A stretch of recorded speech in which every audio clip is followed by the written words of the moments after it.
So many people say that CV and CV and CV, like that's very important thing, but there is not too much you can do with the CV. Exactly. It's mainly about person, right? Exactly. Selling about yourself.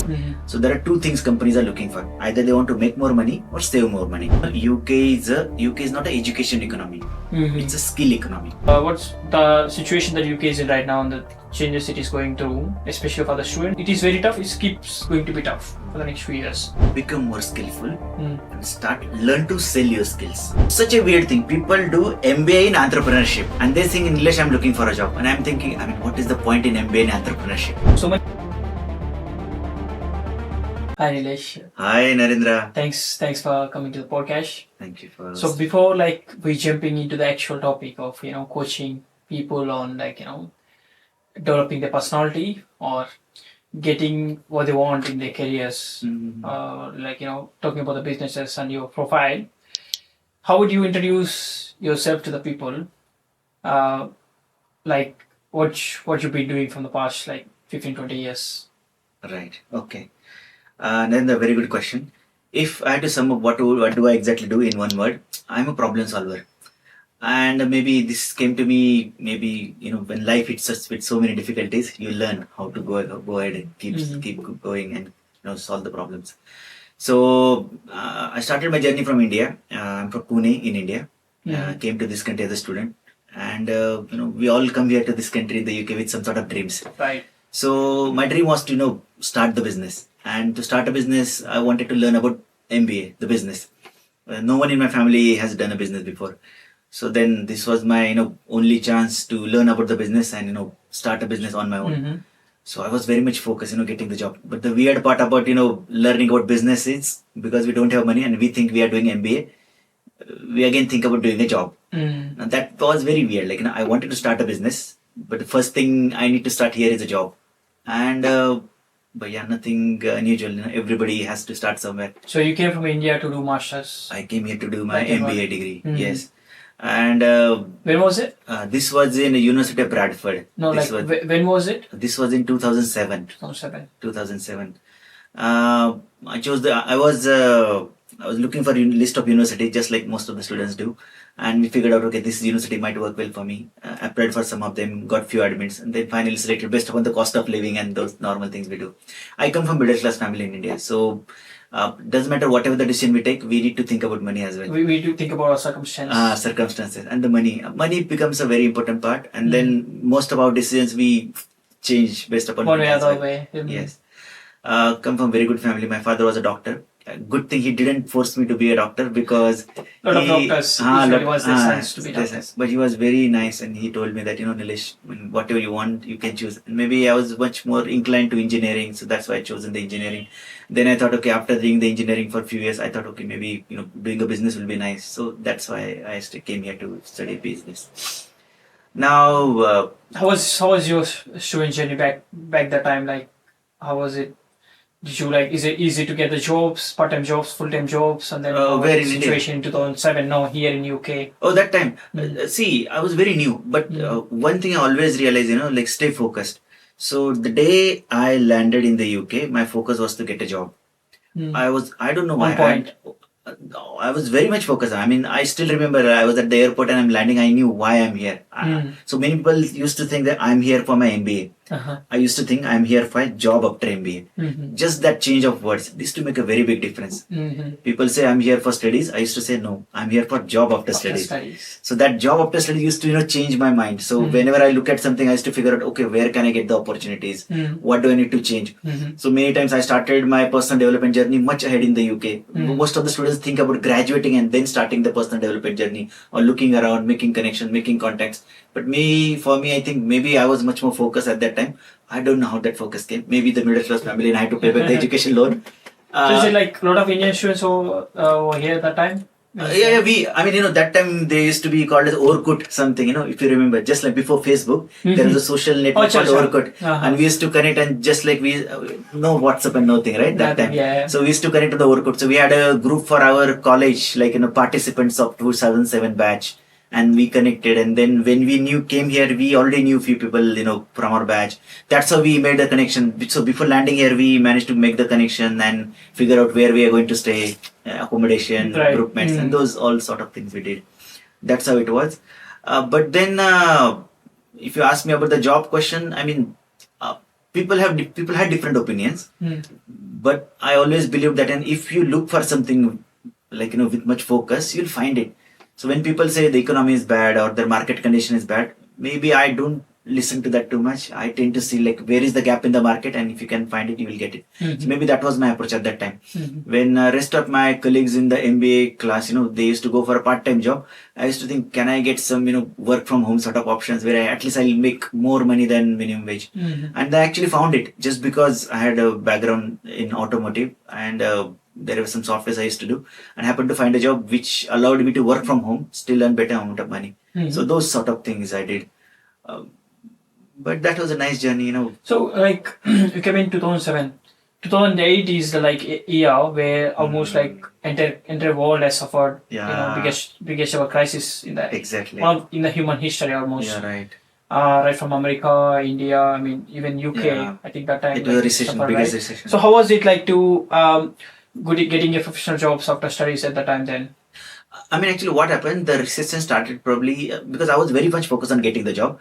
So when everybody else was going for a project after 9 months, I was very much focused, and I actually landed up in a job. So I started my first job on the after 9 months. As a student, I was so happy. Got the job. That was the dream. Like dream. And then you think the moment you get a job, you think started the thing being buying a house, buying a car, payback loan, those sort of things. And recession actually started to happen, show the results in the market roughly in the early end part of 2008 or 9, when the Lehman Brothers happened, and so many companies started shrinking. And because I was new in the company laid me off. That was a tough point for me. And never ever happened to this this sort of situation. I mean, like you were very happy that you got the job, and then like you were just being comfortable. Exactly. And then thinking that now I can explore a little bit kind of thing. Exactly. And then you got laid off. Got laid off, and then I mean, we as an Indian, we never face this sort of redundancy, employment. So natural thing now, if you lose one job, natural thing you'll start looking for other jobs. That's exactly I did. But because of the recession, there were no jobs in the market. Now, when things get tough, at that time, you have to, there's a cost of living you have.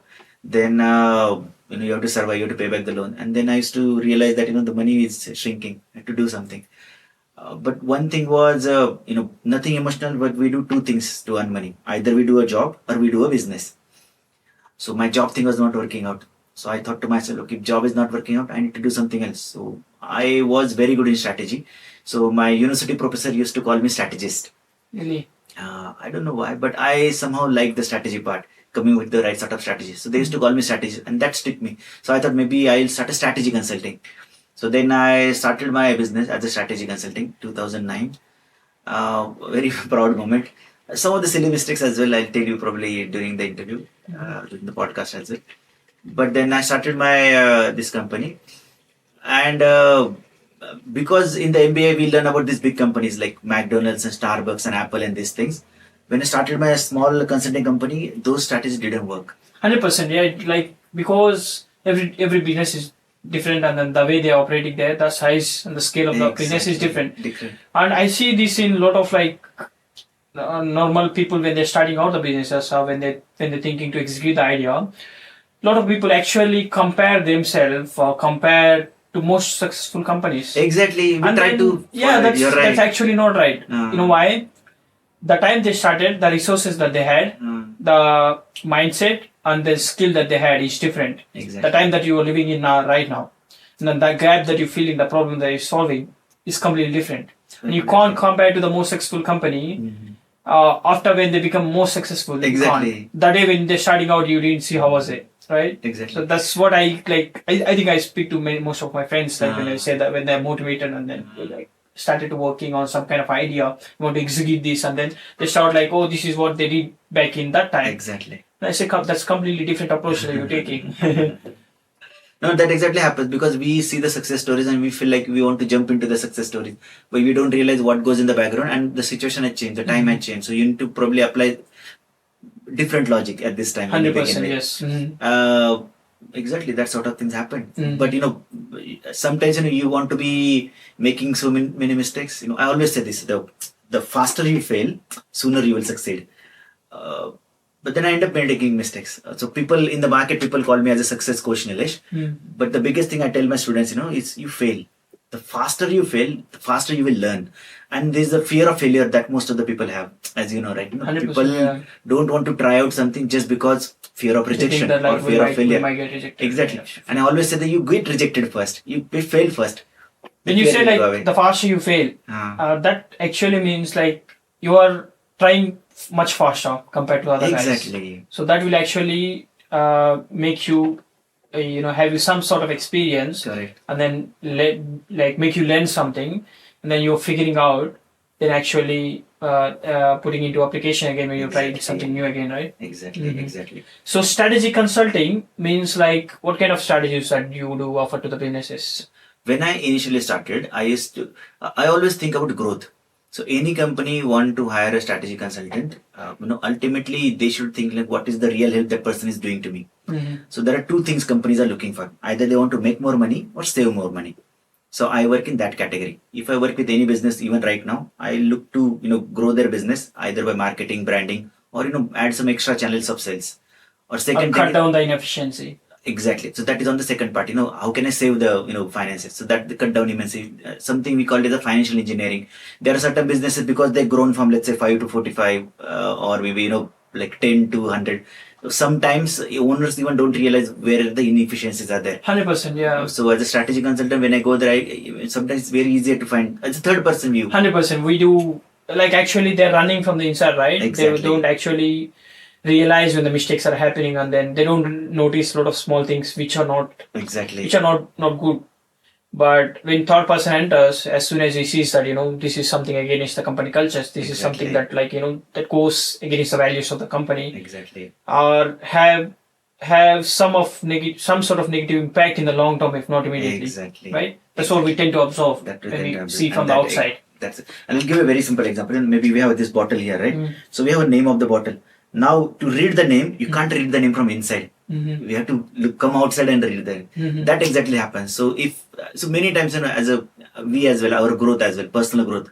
Sometimes we don't see our own personal flaws and all. Only when you are presented to somebody and there's somebody else outside you. For outside people, it's very easy to figure out the flaws. So when you say that that applies to same to the people, like sometimes you can't see what's the flaws inside you. Yeah. I think that's one of the main reason you should have the friends who points you out when you're going in the wrong direction, who tells you this is the time that you might shifting towards something else, or you're losing something else, or you're going in the wrong direction, or like warn you, okay, that's fine, whatever you're doing that's fine, but make sure you just stay in your stay in your shoes, whatever you're doing. So that's like that warnings are very, very important. And those people who have those kind of friends are very blessed, I say. Nice. Because what happens is most of the time we tend to do the friendship with the people who have some sort of vibe. Normally, who is creating some sort of fun, getting to the people and all the stuff. Yes. And we do friendship with them most of the time. But we actually need to have the friends who warn you when you're going in the wrong direction, who tells you you're taking wrong financial decision, you are spending. Those are the real friends. Yes, right? yeah. That means I always feel like this. If somebody's telling you you're doing wrong, they probably obviously the good friend, you listen to them because. Because they're the warning. Right? Normally, people, if somebody doesn't care about you, they will probably don't worry about you. The friends who are good friends about you, they will warn you and they will probably shake you if you're not in a mindset don't do this wrong thing. And you need those good friends. 100%, yeah. I'll add to one more this. Another very good point. When I was tough, when I got laid up and when emotionally I was down, financially I was down. When you're down emotionally or financially, or anybody who is listening to the podcast as well, they think they're emotionally and financially down. They need two things: good friends, as you rightly said, and second thing is cash. Those two things are very important. First problem you have to solve is get around good friends, and second is get some cash with you, because if you don't have money and if you don't have good friends, there is nothing you can do at that time. So if many people think about big dreams, achieving big jobs and all, and when they are down, solve the current level challenges, get good friends around you, and find a way to. So these are the basics of basic cash and good friends all the time. Cash and good friends, because they will help you get out of that. Exactly. Cash means you can without being like, thinking too much negative, or without losing hope, you can think that, I have some sort of cash or some sort of savings so that I can put this in somewhere else, do experiment with this. We experiment with this, and if you don't have money, you find a way to work somewhere and get the money. Like we are all coming from different country in this country, and maybe you had a hard work as well to do to reach to this stage. So I remember when I was down, I used to work for a theater. My job was to check the ticket and let the people inside and show them around the seats, like your seat is D23 and all. In the movie theater. Movie theater. I used to get paid like £5 and for 3 hours. So not even a minimum wage at that time. But I used to do that because that helped me come out of my comfort zone, talk to the people, see different world. 100%, yeah. And maybe one of the perk was then I used to get to watch a movie as well. So funny enough, that were like some French movies and German movies. Some of the movies I don't even understand the language, but they needed a volunteer and they used to pay like £5 per 3 hours. But that £5 actually helped me because my journey was I needed good friends, which I had, and the cash. So I used to do multiple shifts of those to accumulate more money. So I know like my monthly income at one time was £35. £35 per month. 35 per month.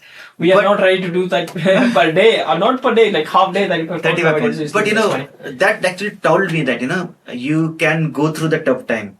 Now I don't fear about failure because you raise from bottom up now. You never ever fear of failures, right? Right. Okay. So right now coming to your professional career, the coachings that you do, what sort of people reach out to you, asking for the advices usually? Right. So as I said at the beginning, I work as a problem solver. So what happens whenever somebody feels stuck, those people come to me. So when I say somebody feels stuck, means sometimes people get stuck in the career, some people get stuck in the life. Some people get stuck in the leadership roles. There are managers. For some reason, they are not getting director or CEO level jobs. Or there are certain people who get stuck in the business as well. So mainly, whoever is stuck in life, career, leadership, and business, those are the people they come to me. Right. So, do you have any blueprint or formula that you tell to everybody that you follow this when you're stuck? Always I do that. See, every person's background is different, but there are certain elements are common. And probably as we are discussing, we can probably come down to some sort of simple elements that we can break it down. But one thing I always do is there are 3 things you need to become successful. I call it as a MHC formula. M stands for mindset. Okay, when you are tough, situation is tough, market is tough, we are also thinking negative. And most of the time we try out certain things, those things also doesn't work. So maybe relate to if somebody is looking for a job in the UK, these people are trying hard and they are not getting the success. What happens? That creates a negative spiral, negative mindset. And what that negative mindset tells you, oh, market is down, economy is down. Stops you trying. Stops you trying. There's no one to help me. Something is bad is happening. And we go into the negative cycle or negative spiral, sorry. But exactly the same time, when nothing is working, that's where your inner spark should come out. And that's where you should say, no, let me think at the bright side of the life. Let's go a little bit hard.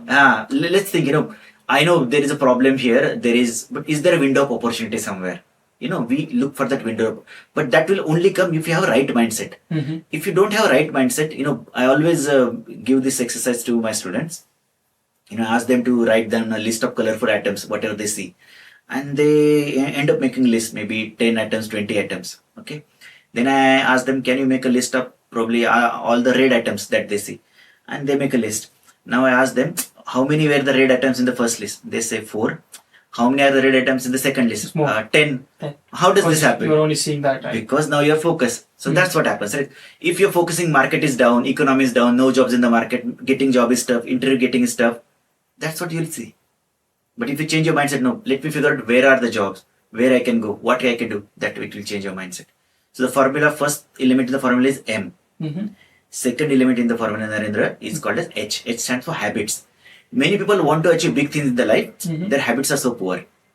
Right? Sure. You want to achieve, you want to make more money, but you probably work at the minimum wage. You can't get there, right? Somewhere you have to make that change. So you'll have to change your habits to, achieve the big goals, big dreams. And the third element in the MHC formula, C stands for consistency.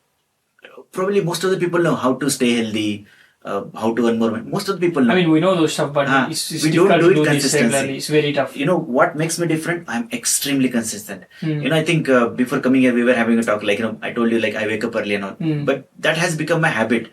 I used to do that when I was totally bankrupt, and even I do that because I know that if I consistent with my habit, then only my future, Depends on it. I think when we speak with CEOs or big guys Right.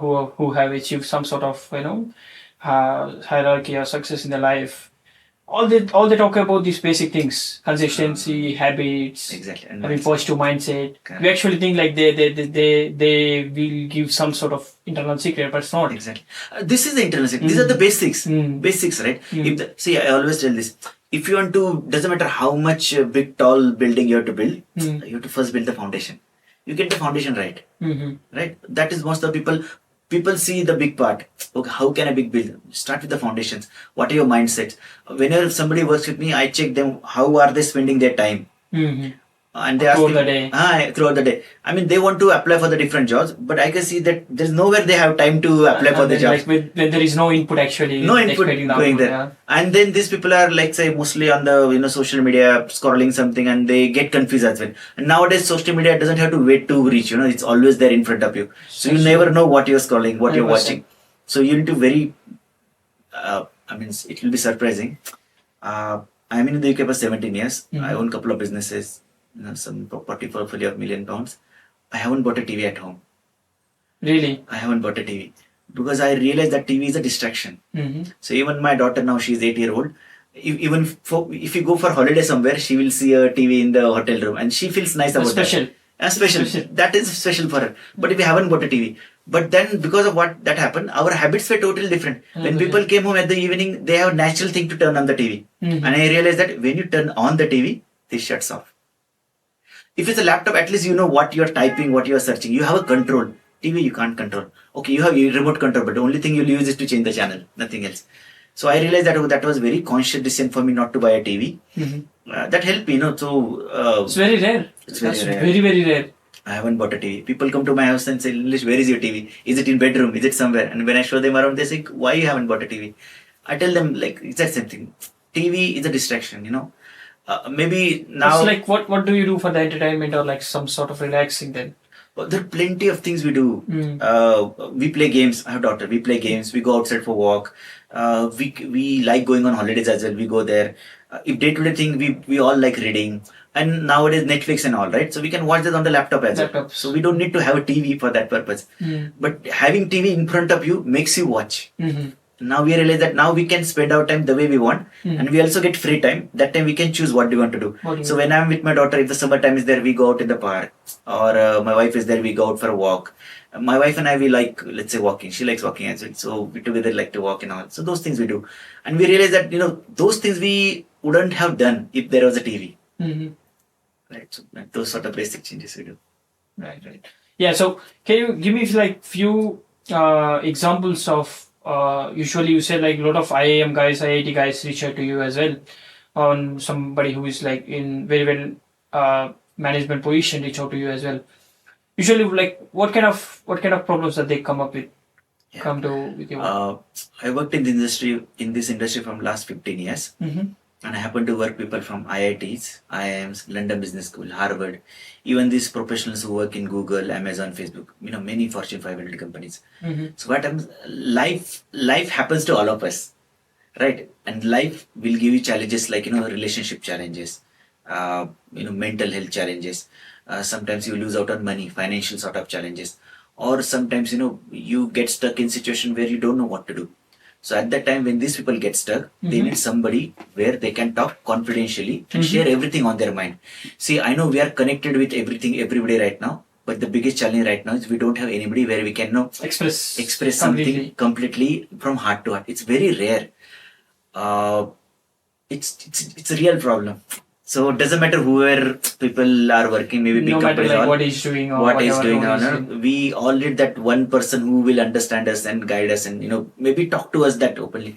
And that is a challenge. When people are even in the relationship, sometimes they can even talk to those spouse, those things. So when they work with me, this is exactly they tell me like Nilesh. So I need to set the platform. I always tell them 3 things.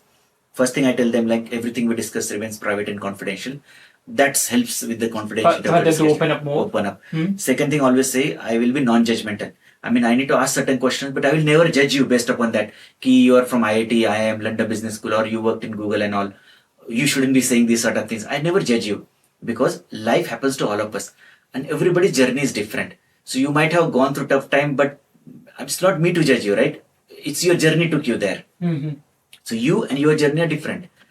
And third thing, I always tell this, tell that, the more honest you are, the better results we get.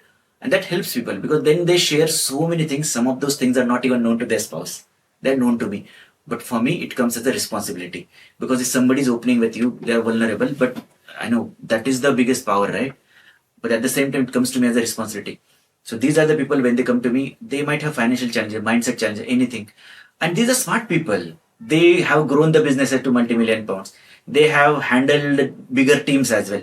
What happens at that time? They just need somebody to stand beside them. One day, yeah. Sometimes you're going through a tunnel and it's all dark and we start to lose the hope on ourselves as well. You don't know what is going to happen. That time you just need somebody to hold your hand and tell them let's keep walking. There is a bright light at the end of the tunnel, but we just have to keep on walking. Sometimes people don't have that somebody who will walk with them. And second thing is you don't have somebody who will walk that far with you. So my job is always walk with them and walk some distance with them until they see the light. What happens? That brings the momentum in their changes, their habits, their mindset. Their mindset will change.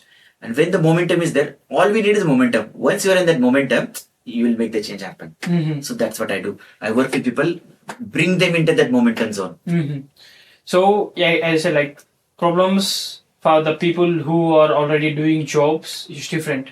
They have some mental health problems, or they have some maybe problem with the promotions, or problem with the strategies that they are applying in the companies are not working. But talking about the students, especially Indian students, the amount of unemployment in India is huge. The amount of people who are jobless after engineering a degree or more than 60%. And then what goes through the mind of a student when they're unemployed after they study? They spend 24 years of their life studying something. Exactly. And then actually it's a very serious mismatching of what we're learning in the college and what we do in the outside world. It's completely different. Correct. There is nobody to blame to accept the system. And then even if you blame the system, there's we're not getting any result, right? Correct. So it's that period, the anxiety or the self-doubt or the fear that people go through, especially men. Even women, they have a choice getting married after some point of time. This previous, even now, women have become very independent. They're doing whatever they want. Yeah. But still, I'm saying especially talking about Indian family, our certain sort of mentality. That particular period where men don't have the job, and it's not about not having the job. It's confused what kind of role I should pick. What is my strength? There is so many things out there in the market. There is IT. There is we might have studied something, but something might be trending in the market.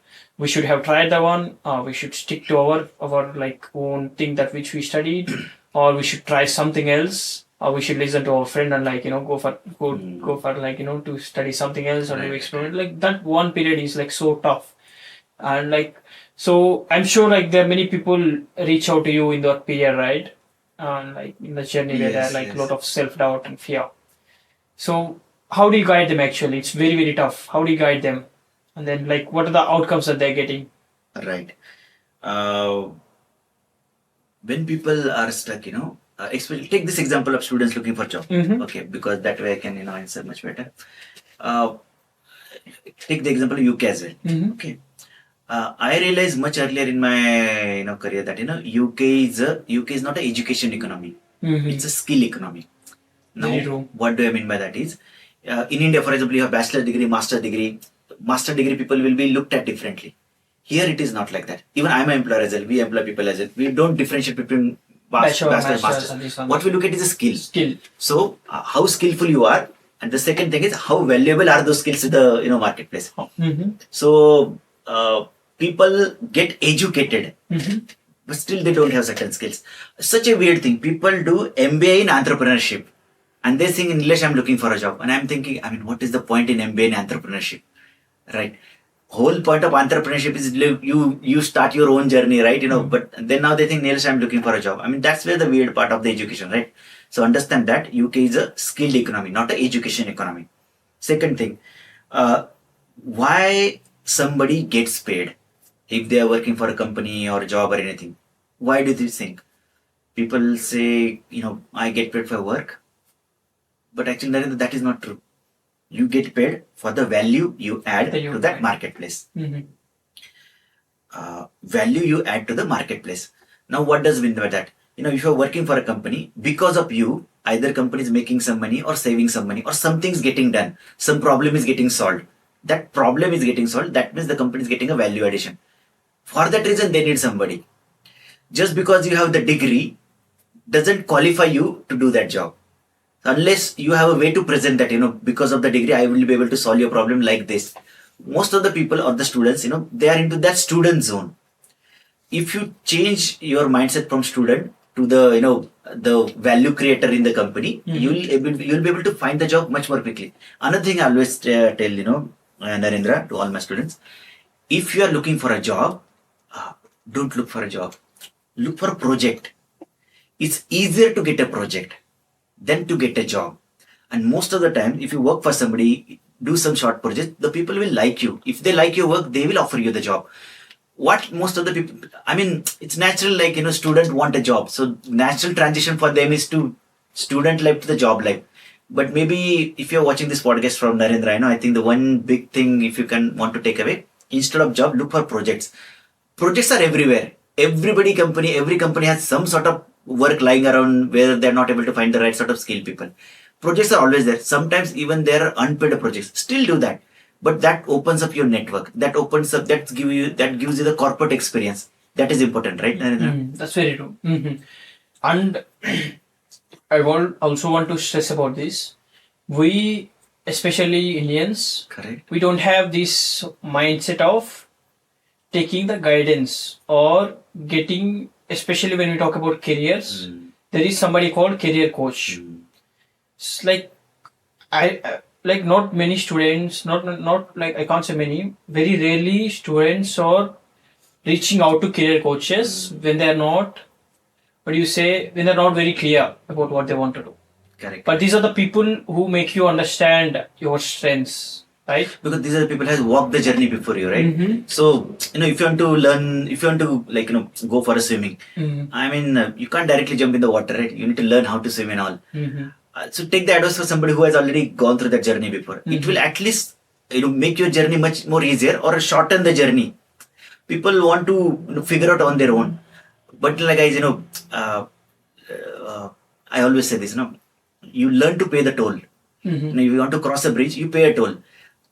I know there is some amount you have to pay, but it will make your journey much more easier. Learn to pay the toll. We as an Indian, this is very common. Like we don't want to pay the money. Or not the initial money. We feel like, if I can figure out on my own, let me wait for that. So you're saying why we have to spend the money on somebody, let me figure out. Advice let me figure out on my own, because so I came this far and this one. But the thing is, time is lacking here, especially when there's a visa comes as an issue. It's a limited time bomb. We always say your student visa is about to expire, then your PSW or graduate visa is about to expire. So you have limited time.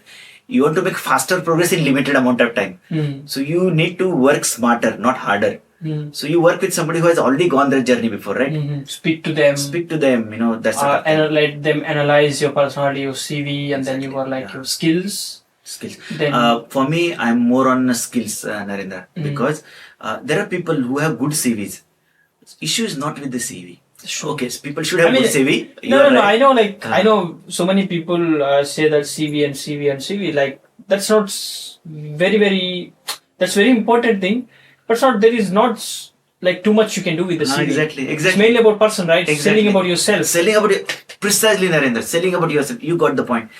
See, you are a qualified person, right? And then you have to sell yourself to the market, to the employer. That is the gap people are not filling. They think as long as my CV is correct, then only thing they need to find the right person. No. We'll check the CV. How are you going to? The point you made is exactly spot on. You have to learn to sell yourself. When you sit for the interview, what are the things that you're gonna do? What are the things that you're gonna tell? If he asks you about something, what you're gonna talk about? And then in that talk, how you make him convinced that you are the right person, how you are the person who can get the things done. If not, you can learn and get the things done. Exactly. Right? Precisely. If somebody doesn't have a job, finding a job is his full-time job. And then, as you rightly said, he should be able to sell the employer that why he's deserving candidate to at least, call him for the interview. So sometimes you have to sell yourself to get you called up for the interview. Once you get an interview, then you have to sell yourself, to get the job and all. So that will transitionally happen. But those are the skill people think, okay, don't teach me about personal development. Don't teach me about that. Many people, they come across, some of the way their communication skills are not good. They don't understand the English accent. Some of the words we as Indians use, passed away. I passed away in 2007. No, in UK we say graduated, not passed away. So some of the things, simple things we should check. And if you are speaking with somebody professionally, use the right sort of words. Even though sometimes I get messages and people say, "Hello, mate," "Hello, dude," and I'm thinking, these people are applying for the job, right? Where is the common sense? Some of the common sense people should use, right? These sort of things. Somebody in a professional environment, you should speak professionally. And these are the basics. If somebody's bachelor's, somebody's master's, probably they will not teach you there. But these are like human skills, right? Life skills. This is part of a life skills. People should learn that. That's right. So the one thing that career coaches do is make whoever is reaching out to them, understand their strengths. Or finding a way to find out their passion and tell them this is where how to you sell are. the strengths. Yeah, right. Which are your strengths and how to sell the strengths. How do you find out those areas when somebody when you analyze some profiles or when you speak to somebody when you offer consulting? I talk to them. Talk to them and I ask questions. What excites you? What do you want to do? And when people say, "What do you want to do?" I always I have this exercise called as 75 skills. When people are going through tough time in their life, I ask them, what are the 75 skills that are your strengths? And people 75? say 75. That's 75 skills. That's what people struggle. 75. I don't have 75 things. That's the natural thing, right? But then I'll ask them to take some time, do some homework. Suddenly their brain will start giving them the answer. Oh, in my bachelor degree, I did this competition. I arranged a competition back home. Oh, I have organization skills. Oh, I had a tight budget to manage. I had budgeting skills. What happens when you're negative down, you don't think about what are the good things in you. But when I push for the number of 75, what will happen is, that's a very big number. I know that. But the deliberation of the big number is to make you think there's something beyond your mind is trying to tell you. You still have those skills. And people come up with good list of skills. Then what I do is I pick up those skills and ask them, which are your natural strength skill that you feel? I always focus on the natural strength. We all have natural strength, Narendra. Just the way your natural strength, being honest and being very presentable and all, the way you come across as a very genuine person. That is very natural skills you have. You don't have to try anything to be natural, right? Just the way each one of us has a natural skill. Some people are naturally good in numbers. Some people are naturally good in let's say marketing themselves, talking about themselves. Some people are naturally good in managing money or something. So you figure out your natural skills and use those skills to find the next level opportunities for you. That is what I do, and that thing only I can do that when I speak with you, when I speak with the people. We go through these exercises. That's what we do. So, how is this interest towards coaching people and how it is all started? For me or for people? For you. Okay. So, before, let me correct your question. How many people you have consulted till now? Oh, more than 1 lakh. 1 lakh. Is it through mass seminars or? I used to do mass seminars as well. Then the topic, I dealt with many topics. So, topic on confidence, how to build your confidence, how to deal with your fears. See, okay, one more point on the IIM thing. Go. Even those people are working at big companies, they still have fears. That's true. We all have it's fears. It's not about what company they're working or where they come from. These are very natural things, right? Natural things. People don't realize. People always think only they have fears. Realize that everybody else also have fears. Even the people are working for the big company, they have fears as well. Maybe a different level of fears, but they all have fears. Now, how to deal with those fears? Because fears, stops you from taking action. So you need to learn how to deal with those fears. So, when I spoke to the guy other day who has done 150 podcasts. Right. I thought he must be, mastering the skill of podcasting and mastering the skill of conversation and then, making extremely comfortable with the guests and maybe talking about the topics without much preparation. Right. I was he was so worried that after doing 150 episodes, he's still preparing and then he's still doing research and he's still making himself aware of all the things. And it was this is this is a process, no matter what you're doing, and then no matter what, like, I think what aspect we are trying to master, right? Exactly. Exactly. Keep on You know, going. at this level as well, you know, I read so much of books. Mhm. I like reading books. And it's not that, you know, every time you learn something new, you always figure out there is something that you don't know. Mhm. So that leads to another thing. And Mhm. that goes to a journey of exploration. Like, you know, I don't know this. Okay, let me figure out that. Then you always pick up the next level thing. But it's a very satisfying journey. Mhm. Very satisfying. So I go through that journey. Okay, let's talk about a little bit of your like mergers and acquisition and property things that you do. So, like, how do companies acquisition happens in UK compared to what's the different compared here compared to rest of the world or India? Actually, nothing is different. Mm. That is one of the myth people have, that things are different here. One thing I genuinely felt which is different. I mean, that one thing I will, yes. The corporate, the way things are here are much more simpler and easier and straightforward. In India, we have multiple loops. So, it's a lot of transparency. Transparency is there, and we can figure out the transparency here. But India, there's so many, administration and all. Once you register a company in India, we have to go through this CAs and file so many documents. Every 3 months, you have to submit the reports, and it's such a painful job. In UK, it's a very straightforward thing. So that one change I will must say, because of the UK. See, I started my consulting coaching journey, this business growth and all. Naturally, we all make money. And then natural thing, after you have some decent amount of money, is you think about how to grow the money. So that's how my property investing journey started. Then I was new to the property investing. Then I, just like everybody, I was a student. I went attended some classes and courses. Then did my own. Then I realized, okay, I'm very good as an investor, not as a property developer. So those things you will pick up as well. Like, what are you good at? So I think one thing I always do, I always figure out what I am good at and I stick to that. So I realized that even though I'm investing in properties, I'm good at in finding the right sort of deals, packaging the deals, making the money, and get somebody else to run the property. That's something I do. So that's how I started my property business. When it's come to mergers and acquisition, I realized that I anyway work with the companies, offer them consultancy services. What is the next thing for me? Oh, next thing for me can be I can take the ownership in the company. Instead of right now I'm just sending them invoices to pay me. Right now I can not only send them invoices, also take the ownership in the company. Benefit of that is owner also think, okay, this person has vested interest in the company. So now that actually helped me grow my business as well. So we work with the companies, do a tie-up with them. I work with them. My main focus is to work with marketing and branding and grow their businesses. As entrepreneurs, people know their businesses better than me, but they know the functioning of the business, not the growth side of the business. I come as a growth expert or branding expert. That is what I do with the business. So you, as a career coach, and you are into mergers and acquisition, and then you said that like you own a couple of properties worth of multi-million dollars. So after doing all of this and doing this coaching regularly, now I want you to compare the things that you have tried and you failed, and the things that you have worked out for you. Right. Very good question. And I mean, you asked so many good questions. So nice. Right. I know on Google, if you Google success coach Nilesh, it's me. But I always say I fail fast. I fail a lot. Yeah, but list down for me, just so that people know you have to try so many things in order to make one thing work out. Right. You know what I mean? I'll tell you a funny story as well at this end. Okay. Fear of failure people have. I like failing. So anytime I have to try out something, I'll ask, okay, how do you do certain things? Even though at this stage, if I certain things I don't know, I will ask, how do I do certain things? Many people don't ask that question because they think somebody else will think they are stupid or all. I don't care whether people will call me stupid or not. They might call me, but it will be for a minute. After that answer, I'll be a smarter person. So I have asked the questions which were very simple, very generic, and people have laughed at me.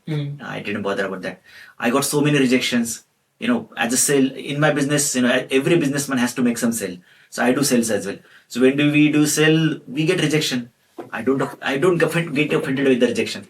Now many people are not used to getting this rejection. When they apply for a job and they get a rejection, they feel bad. I don't feel bad about rejection. And even everybody, they should not feel bad about rejection. Because what rejection is telling you that something that you don't know, or maybe you're not right for the opportunity, or opportunity isn't right for you. Something or the other. But then one fine day, if you are right, opportunity is right, that mingle is going to happen sometime. But you just have to keep moving forward. Lead me to a very good point. Keep moving forward. That is something I always follow. Doesn't matter how much difficulty I go through, I keep moving forward. They say you only fail when you stop. So if I get rejection, if something doesn't work out in the business, something doesn't work out in the property or anywhere, next day I'm again and trying that same thing again.